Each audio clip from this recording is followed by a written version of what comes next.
भारत देश को विविधता में एकता से जाना जाता है। यहाँ आपको अलग अलग संस्कृति, अलग अलग धर्म के लोग देखने को मिलते हैं। हर धर्म की अलग अलग मान्यताएं, अलग अलग रीति रिवाज हैं। अंतिम संस्कार को लेकर भी हर धर्म और समाज की अलग अलग धारणा है। दोस्तों, मनुष्य की जिंदगी में जन्म के बाद कोई सबसे बड़ा सत्य है तो वो मृत्यु है। साधु हो या संत, राजा हो या फकीर, जिन्स किसी ने भी इस मृत्यु लोक में जन्म लिया है, उसे एक ना एक दिन इसे छोड़कर जाना ही होगा। ऐसे में जो लोग यह सत्य समझते हैं, वो मृत्यु के बाद मोक्ष पाने की अभिलाषा में अपने जीते जी तो पुण्य कर्म करते ही हैं, बल्कि मरने के बाद भी कुछ कर्म ऐसे हैं जो अगर मृतक के परिवार वालों द्वारा विधि पूर्वक किए जाएं तो मृतक की आत्मा को मुक्ति मिलती है। और मित्रों, इन्हीं कर्मों में से एक है अंतिम संस्कार के समय की जाने वाली कपाल क्रिया, जिसमें चिता में जल रहे शव के सिर पर 3 बार डंडा मारा जाता है। लेकिन क्या आप जानते हैं कि ऐसा क्यों किया जाता है और चिता में शव के सिर पर डंडा मारने का हमारे ग्रंथों में क्या महत्व बताया गया है? अगर नहीं जानते तो कोई बात नहीं। गरुड़ पुराण के धर्मकांड मृत्यु के बाद किए जाने वाले कर्मों से जुड़ी बहुत सी मान्यताओं का वर्णन किया गया है। इसी अध्याय में शव के कपाल पर प्रहार करने की प्रक्रिया से जुड़ी विभिन्न धार्मिक तथ्यों का भी व्याख्यान किया गया है। गरुड़ पुराण में मनुष्य के अंतिम संस्कार को लेकर एक निश्चित विधि विधान का वर्णन मिलता है, जिसका पालन हिंदू धर्म के किसी भी व्यक्ति के अंतिम संस्कार के समय होता ही है। गरुड़ पुराण के अनुसार मृत्यु के पश्चात अंतिम संस्कार के समय शव को मुखाग्नि दिए जाने के बाद बांस के डंडे पर एक लोटा बांधकर शव के सिर पर घी डाला जाता है, और ऐसा इसलिए किया जाता है ताकि अग्निदाह के समय शव का सिर अच्छे से जल सके। इसके पीछे का एक कारण ये भी है कि मनुष्य के सिर की हड्डी बाकी अंगों की अपेक्षा ज्यादा मजबूत होती है, इसीलिए उसे अच्छे से अग्नि में नष्ट करने के उद्देश्य से ही शव की खोपड़ी पर ये घी डाला जाता है। अब प्रश्न ये उठता है कि शव के कपाल को पूर्ण रूप से नष्ट करना क्यों आवश्यक है? वास्तव में इसे करने के पीछे का कारण भी गरुड़ पुराण में वर्णित है, जिसके अनुसार यदि शव की खोपड़ी अग्निदाह के पश्चात अधजली रह जाती है, तब मृतक के अगले जन्म उसका विकास पूर्ण रूप से नहीं हो पाता और वो अविकसित ही रह जाता है।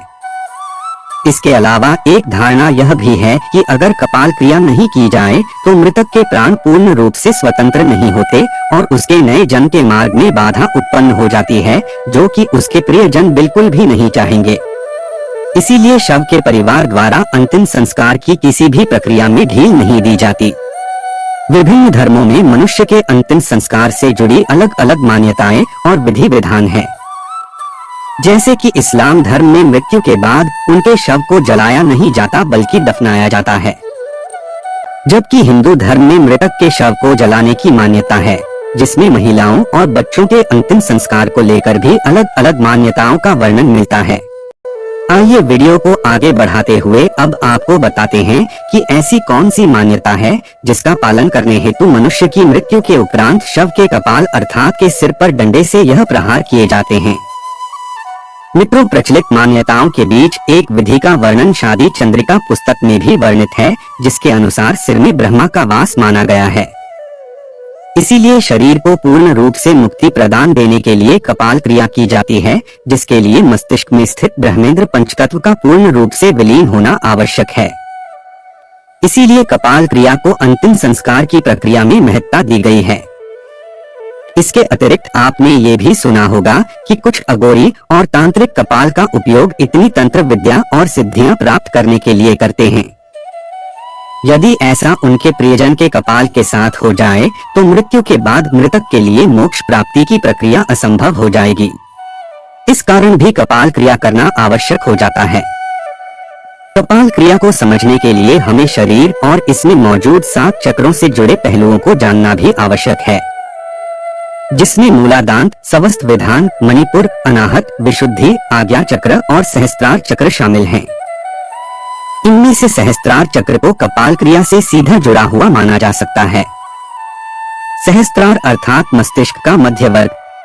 इसे आप इस तरह भी समझ सकते हैं कि ये मस्तिष्क का वो हिस्सा होता है जहां चोटी रखी जाती है।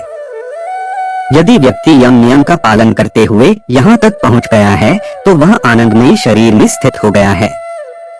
ऐसे व्यक्ति को संसार, संन्यास और सिद्धियों से कोई मतलब नहीं रहता। इस चक्र को जागृत करने के लिए लगातार ध्यान की आवश्यकता होती है। मूलाधार से होते हुए सहस्त्रार तक पहुंचा जा सकता है। शरीर की संरचना में इस स्थान पर अनेक महत्वपूर्ण विद्युतीय ऊर्जाएं, विद्युत का संग्रह मिलता है। इसे ही मोक्ष का द्वार भी माना गया है। और मित्रों, ये भी जरूरी नहीं कि 7वें चक्र में चक्र को जागृत करने वाले हर व्यक्ति की आत्मा मस्तिष्क को फोड़कर ही बाहर निकले, लेकिन ऐसा कभी कभी होता है। अगर किसी व्यक्ति की मृत्यु के दौरान अपने आप मस्तिष्क का फट जाए तो मतलब साफ है कि वह साधारण व्यक्ति तो बिल्कुल भी नहीं रहा होगा और वह निश्चित ही मोक्ष प्राप्त करने वाला है। तो मित्रों, हिंदू धर्म में वर्णित कपाल क्रिया से जुड़ी ये मान्यताएं और विधि हिंदू धर्म में विश्वास रखने वाले लोगों के लिए किसी नियम से कम नहीं है, चाहे आप इन मान्यताओं में विश्वास रखते हो या नहीं। ये मान्यताएं अप्रत्यक्ष रूप से आपके जीवन से लेकर मरण तक आपसे जुड़ी हुई है और इसीलिए इनके बारे में जानना आपके लिए आवश्यक हो जाता है। मृत्यु के बाद दाह संस्कार से पहले मृतक को स्नान कराया जाता है। इसके बाद उसके शरीर पर चंदन, घी और तेल का लेप लगाकर नए वस्त्र पहनाए जाते हैं। हिंदू धर्म में सूर्यास्त के बाद कभी भी दाह संस्कार नहीं किए जाते हैं। माना जाता है कि जिस व्यक्ति का अंतिम संस्कार सूर्यास्त के बाद होता है उसकी आत्मा परलोक में भटकती है। नाखून हमारे शरीर का एक ऐसा हिस्सा होते हैं जो आग में नहीं जलते हैं और अस्थियों के साथ ही नाखूनों को भी पवित्र नदी में प्रवाहित किया जाता है। शास्त्रों में लिखा है कि शरीर मरता है, आत्मा कभी नहीं मरती है। किसी के भी मरने पर आत्मा तुरंत ही दूसरे गर्भ में चली जाती है। कहते हैं कि जब कोई आत्मा शरीर छोड़ती है तो वह पूरी तरह से धरती को छोड़ नहीं पाती है।